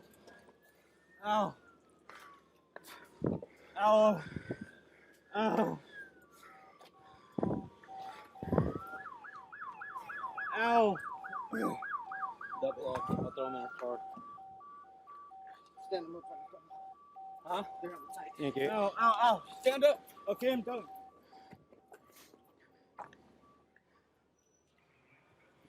I keep saying, Kelly, the only way you deal with these thuggish cops, you got to indict them, convict them, send them to jail, and take their pensions. That's all. Because at this point, it is absolutely ridiculous. I personally had to, mute my phone and everything because I can't keep watching videos like this. I know that they exist. I know that it's still happening, but I personally cannot handle any more trauma to my Black brothers and sisters being imposed upon by racist police or racially biased police. Because it's not just white people, white cops doing this, it's also Black cops. But the fact that it is still this pervasive is triggering, it is traumatic. I can only imagine how scared that young man was on the ground. He's literally screaming, he's not resisting. And by the looks of the video, the pieces that, I have seen previously, he wasn't resisting. But further, it was just excessive force. It was just excessive force. Like, it does not make sense to me how you have every facet of defense and tactics imaginable at your disposal to subdue a suspect in any regard, and you choose to go the most extreme route of violence just because you think our skin is a weapon. It is absurd, it is racist, and they should be up under the jail at this point, because what they did was absolutely disgusting. Yes, they've been fired.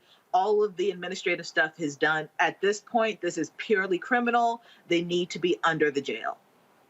Again, Makongo, if you got to have deterrence, and when they say I can get off, that's no deterrent. That's right. And this is yet another reminder of why we need the George Floyd Police Reform Act. It's another reason that we need to understand that as part of that is a database of officers who do things like this. So when they do get fired, they can't just go down the road and do this again. And we also have to be mindful of the fact that one of the things the brother was saying was that he sped up because he wanted to drive to a lit area because he was afraid of what was going to happen in being pulled over in the dark. We saw this a couple of months ago with a soldier in Virginia. Imagine if there was no lighting. This brother might have ended up dead. So we see these situations where officers will make the situation worse by running up and say, oh, you're resisting, and then knock them out, or just try to pull people over in the dark. And they put us in positions where they feel like they are forced to do what they're doing, where they're just looking for a reason to beat us down. And so we need that national registry. There needs to be a trial, and we need that police reform bill passed. And yes, I hate seeing these videos. I actually listened but didn't watch, Kelly, so I was on the flip side of you. But we have to be reminded at the same time that we don't have an anti-lynching bill. We don't have a George Floyd Police Reform Act. And with everything going on, COVID and all of these, we kind of lull ourselves into a belief that these things are not still happening until they happen to one of us. And so we have to keep up the fight and make sure that we're following these cases, because if we don't, no one else will. All right, folks, here's an update on the video that we showed earlier of U.S. Border Patrol agents beating Haitian migrants with whips on horses as well. This is a statement released by the Department of Homeland Security. The Department of Homeland Security does not tolerate the abuse of migrants in our custody, and we take these allegations very seriously. U.S. Customs and Border Protection's Office of Professional Responsibility is investigating the matter and has alerted the DHS Office of Inspector General. In addition, Secretary Mayorkas has directed that personnel from the Office of Professional Responsibility be on site full-time to ensure that the responsibilities of DHS personnel are executed consistent with applicable policies and training in the department's values. Secretary Mayorkas visited Del Rio today and witnessed the extraordinary work of DHS personnel. The footage is extremely troubling, and the facts learned from the full investigation, which will be conducted swiftly, will define the appropriate disciplinary actions to be taken. We are committed to processing migrants in a safe, orderly, and humane way. We can and must do this in a way that ensures the safety and dignity of migrants. I would say anything less than them getting fired, Kelly, is unacceptable.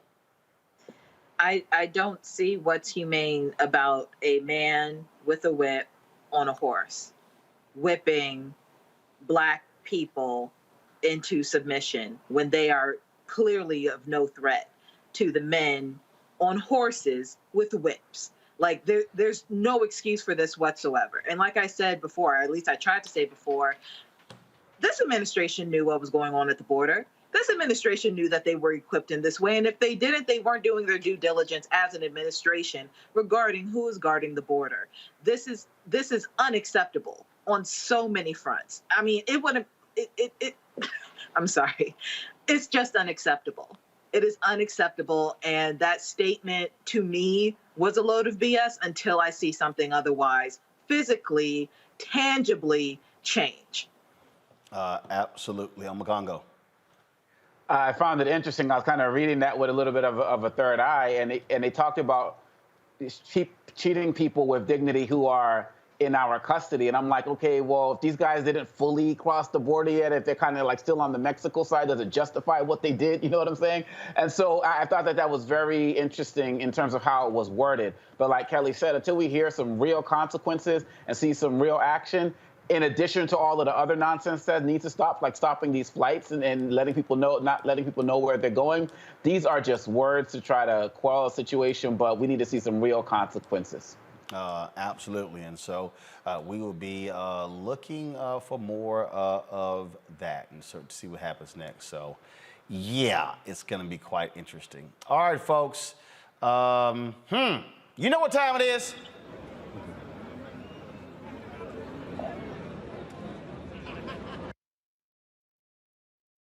No charcoal grills are allowed.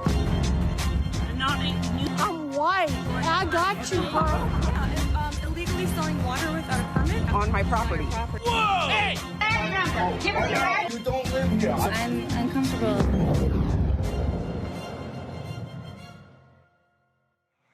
Well, a Karen in Connecticut slaps and harasses a young sailor in a pizza parlor. Watch this. Disgusting.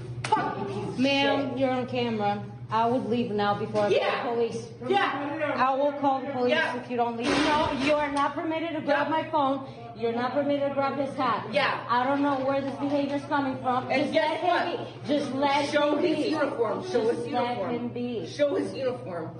You disgrace the U.S. You disgrace the USA. You fucking piece of shit. You put me on it. You put me on. You put me on freaking.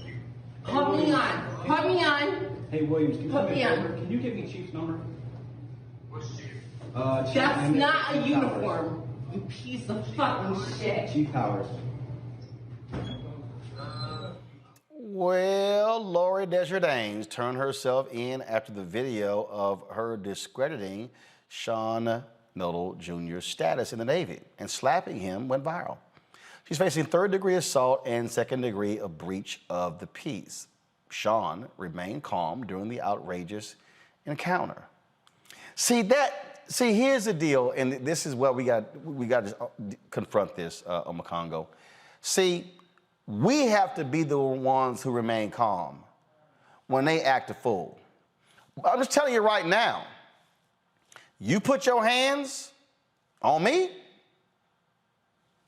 in that case, you actually can get popped right back, and it's self-defense. The problem is, and I talked about this. I've talked about this when I remember the football video game. It was a Pittsburgh game. That here's the other problem: when you do respond, you might get countersued. They might try to arrest you. Now you're dealing with this whole legal battle, and so you're sort of stuck in this conundrum. But these folks are just out of their damn minds. Completely out of their minds. Man, I don't understand. I mean, I understand how he was able to maintain his composure, but it seems like going off of what you're saying, because, police show up and let's say he does respond, physically, they're going to come for him first, period, bottom line, right? And so we have to understand that. And so we do have that legal recourse, but I'm thankful for social media, thankful for these cameras, because that's our recourse, Roland. Yeah, it's going to be extra time, filing these lawsuits and all of these other types of things. Luckily, she got fired from her job as well, but that was because we were doing the work. And when I say we, I'm talking about everybody out there who knows that this is unacceptable. And there's going to be some situations where we're not going to be able to keep calm because ultimately the system is still going to be stacked against us in some way, shape, or form. But we deserve better than this. And isn't there also extra charges that there could be for attacking somebody who's a member of the military as well? And to be quite honest, this is kind of connected to the Hoffmeyer thing, man. You just see it at every level. They're trying to come for us, whether it's our hair, whether it's a uniform, whatever it is. And enough is enough. It's enough. I agree. Kelly? Absolutely. To me, when I first saw this, it was very reminiscent to me of how soldiers would come home from war, World War I, even Vietnam War, and still be discriminated against under Jim Crow laws and the like. Like, she felt in her heart of hearts like she just knew this man wasn't a real soldier because he was a man of color, because he was Black or whatever ethnicity he is. And the fact that she felt so emboldened to assault someone, a soldier no less, because she thought he wasn't a soldier, shows me that it does not matter whether you're in uniform, whether you've served your country or not. Your skin is viewed as a threat. Your skin is viewed as a weapon. And that is what needs to stop here. It is a culture of white supremacy and arrogance and, frankly, stupidity that creates the caucasity that this Karen possessed to actually, have the unmitigated gall to reach out and touch somebody offensively to the point, it does not make sense to me. It's absurd. I keep saying, these folks gonna end up getting their ass whooped, and then they're gonna, oh my God, I got beat. Don't put your hands on people. Don't put your hands on people. All right, folks, some sad news, and that is this here. Comedian Anthony A.J. Johnson, best known for his role as Easy on Friday, appeared in many other films, including House Party, Minister Society, Lethal Weapon 3, The Players Club, and BAPS. He has passed away. His family announced that he passed away at the age of 55. No cause for death was given. He also appeared on Martin and Malcolm and Eddie, and so certainly our prayers go out to comedian A.J. Johnson. Man, 55 years old. Also, Pastor Carl Bean has been laid to rest. He was a Motown artist who released the 1978 Billboard charting song, I Was Born This Way, which inspired Lady Gaga's Born This Way. Archbishop Bean funeral took place on Saturday. He became a pioneer in the gay community, starting the Minority AIDS Project and Unity Fellowship Church movement in LA for openly lesbian, gay, bisexual, and transgender African Americans. Growing, the church grew into a national movement, creating the first black church for the LGBT community. Archbishop Carl Bean passed away at the age of 77. Also, family, friends, and fans got to say their final farewell to award-winning gospel singer Lee Williams. Williams founded Lee Williams and the Spiritual OCs, a quartet formed in the late 1960s. They performed soul-filled gospel music for nearly 5 decades. The group won several Stellar Awards and a Soul Train Award. Williams' funeral was held in his hometown of Tupelo, Mississippi. He passed away at the age of 75. All right, folks, certainly thoughts and prayers go out to all of them, these African Americans who have passed away, and so we certainly honor their work and what they contributed to our society. All right, folks, coming up next after this very quick break, we're going to talk about your workouts. What you need to do to, if you think you're doing stuff right, you ain't seeing results, how do you switch that thing up? That's next on Fit, Live, Win, right here on Roland Martin Unfiltered, streaming on the Black Star Network. When you study the music, you get Black history by default. And so no other craft could carry as many words as rap music. I try to intertwine that and make that create whatever I'm supposed to send out to the universe. A rapper, for the longest period of time, has gone through phases. I love the word. I hate what it's become, and to this generation, the way they visualize it. Its narrative kind of like has gotten away and spun away from, I guess, the ascension of Black people.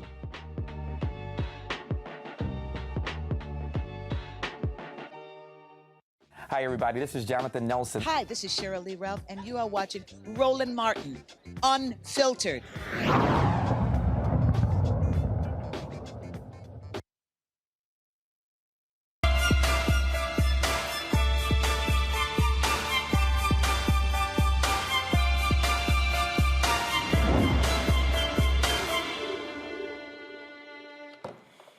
All right, y'all, we all want to get in better shape, so people hit the gym, but what happens if you don't have a trainer? How do you know you're working out correctly? Here to tell us about the top 5 workout mistakes is Dooley Lucius, the founder of Effect Fitness in Atlanta. Glad to have you back on the show. I got a text message last time you were on from somebody who used to work for who said, boy, you had that country boy on the show. I'm sure glad to see him doing well. That was Tyler Perry. Yep. Shout out to Mr. Perry, man. Absolutely. All right, let's talk about these top 5 mistakes. Number 5, the biggest screw up folks make when they are working out. Like I said, bro, I think the biggest mistake people are making right now, man, is just not having a plan. So, like most people you see in the gym, man, they're kind of wandering around. They don't know what this machine works. They don't know what that machine works, especially if you, like you say, if you don't have a trainer. And I think if you could just educate yourself on simply looking at the machines, every machine in the gym today, it shows you exactly what body part is working on. So when you're walking in the gym, just simply spend 5 or 10 minutes just educating yourself. If you say, I'm going to do arms today, walk to every machine, look at it. It's going to tell you exactly what to do. And man, just educate. I want to work biceps today. I want to work chest today. I want to work triceps. Just look at the machines and just educate yourself on simply just that part right there.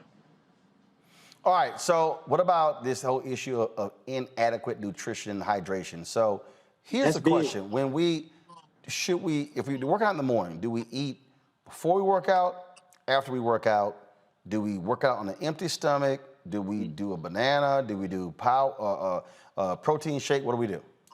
I'm thinking you're doing a little bit of both. So right before the workout in the mornings, which is, in my opinion, it's just my opinion, Ro, it's the best time to work out. Because if you ever miss in the morning, you still got the opportunity to get back in the gym in the afternoon. So in the morning, the best time, to me, it's the best time to work out.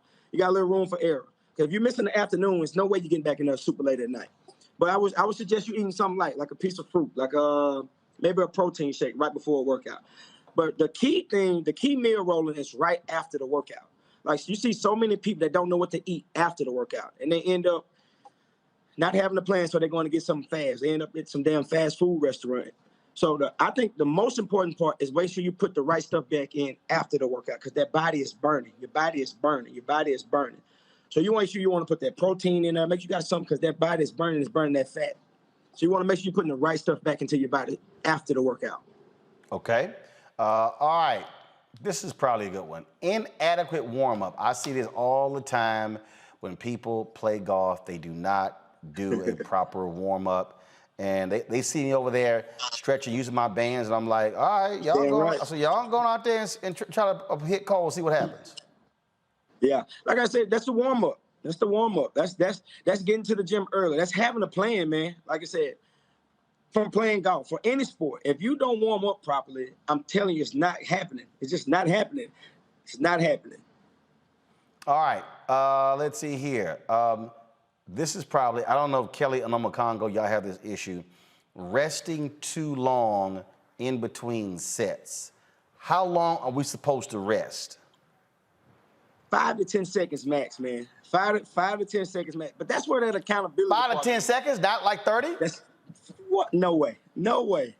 No way. Okay. 5 to 10 seconds, man. You got to be back in that next set. You got to be back. But that's what I'm telling you. If you might not have a trainer, but you got to at least have an accountability partner. Even trainers don't like to work out by themselves. Like, I never like to work out by myself. So 5 to 10 seconds, that one person go, you should be hopping right back in after them. Okay. All right. Let's see here. All right. No flexibility training. Explain that. That's just the same way you talking about warming up properly. Most people, like I said, have no clue what that means. But that just means just getting warm, man. That's a proper stretch. That's a proper stretch, not only before the workout rolling, but after, because your body is super tight after that workout. That's one of the most key times to stretch is right after your workout. Make sure you don't just get in your car and ride 20, 30 minutes back to your destination. Now you're like, oh, my whole body's locked up on me. All right. Kelly Congo, y'all got any questions? Anything y'all been doing wrong you need some help with? When I'm in the gym, I'm actually pretty good at it. But what about for those who don't have the gym membership, who still want to work out? What tips do you have for them who are just getting started? A lot of my friends, myself included, we canceled our gym memberships because of COVID. So the working out and stuff has been increasingly difficult, even more than it was when I was going in the gym, because now I'm afraid to go in the gym because I'm just like, ew, COVID, So how do you, any tips for like inside the house, or because now it's getting colder, so you can't do the outdoor stuff as much. So any tips that you can give us, that'd be great. And back to the same thing, right? Whether you're on subscribing to some app, whether you're on YouTube, like I said, you find you somebody where you know that you can relate to, as far as we're talking about just getting that body moving. We're talking about music. We're talking about just stepping. Body weight exercises. You don't need a whole bunch of equipment anymore. Like I said, most of the people going to the gyms don't know how to use these pieces of equipment anyway. So whether we're doing high knees, whether we're doing the basic jumping jacks, the squats, there's just the sit-ups and the push-ups, you literally just start with that. You create your regimen and you just stick to that every day. You can do squats, sit-ups, push-ups, and high knees every single day. You can do that every single day. You're not going to overload on squats, sit-ups, and push-ups, because you use your legs every day, you use your arms every day, and you need to be using your stomach every day. So you'll be fine with that. Congo? So one of the questions I have is about rest, because people used to say, every other day, get your workout in. Now you're seeing some of these apps, they're saying 21 days straight. Where do you see it as it relates to resting your body nowadays? It's going to be different. It's going to be different per your body. You know what I mean? Like I said, what may work for me won't work for you. And that's why it's so key to not listen to people who just say, okay, 21 straight days. Some people, ain't no way you can handle that. And then what if I feel great on the 21st day? Why would I stop? You know what I mean? So I always tell people, it's for you. It's for you. These workouts are for you. That's why you need to find out exactly what works for your body. I'm not one of these people to come tell you what worked for me and help me get in shape. I want to work with you on what you need for you and your body. All right, then. All right, Dooley, where can people find you? Effect Fitness, man, on Instagram. Same thing on Facebook. Follow us. Hit us up, man. Download our app, Effect Fitness on Demand. I promise you'll love it.